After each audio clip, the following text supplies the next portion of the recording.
आज सुरू असलेल्या महानगरपालिकेच्या निवडणुकीमध्ये मार्कर पेनची शाई ही पुसले जात आहे। अशा प्रकारे मोठ्या प्रमाणात एक संभ्रम पसरवला जात आहे।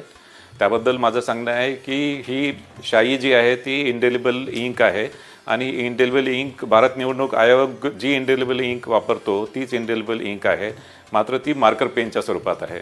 आणि हे मार्कर पेनच्या स्वरूपात राज्य निवडणूक आयोग हे 2011 पासून हे मार्कर पेन वापरत आहे आणि यामध्ये ही शाई आहे, ही शाई ॲक्च्युली पुसली जात नाही आणि विशेष करून ही शाई एकदा लावल्यानंतर त्याच्यामध्ये एक साधारणतः 12 ते 15 सेकंडमध्ये ती ड्राय होते आणि तितक्या कालावधीमध्ये मतदार हा मतदान केंद्रामध्येच असतो आणि या शाईविषयी कुठल्याही प्रकारची शंका उत्पन्न करणे किंवा कुठल्या प्रकारचे व्हिडिओ हे बाहेर प्रसारित केले जात आहे आणि एक मतदारांमध्ये संभ्रम पसरवला जात आहे।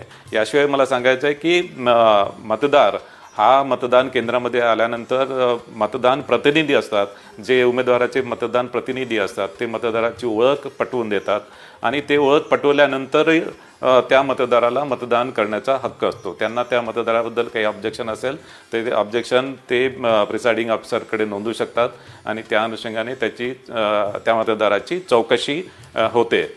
एखादा मतदार मतदान केल्यानंतर पुन्हा मतदान केंद्रामध्ये आला तर त्या संदर्भात आणि यामध्ये मतदान प्रतिनिधी आणि प्रिसाइडिंग ऑफिसर हे त्या संदर्भात तपासतील आणि त्यांना जर आढळून आला की तोच मतदार पुन्हा मतदान करायला आला तर त्या मतदारावर कारवाई केली जाईल।